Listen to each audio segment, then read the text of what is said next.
To load roll media, place it onto the stock rollers. Push the media set lever downwards to bring the push rollers into the raised position.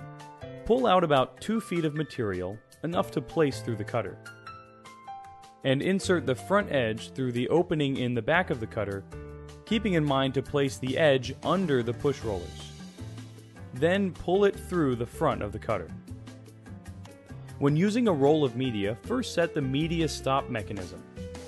This is found on the side of the stock roller tray near the control panel. When engaged, this prevents the stock roller and the media roll from moving. The media stop works in this way. To set the media stop, pull it upwards. To release the media stop, push it downwards. In this case, we'll set it by pulling it upwards. Once the media stop is set, slightly tug on the front end of the media to make it taut. This forces the media to align straight.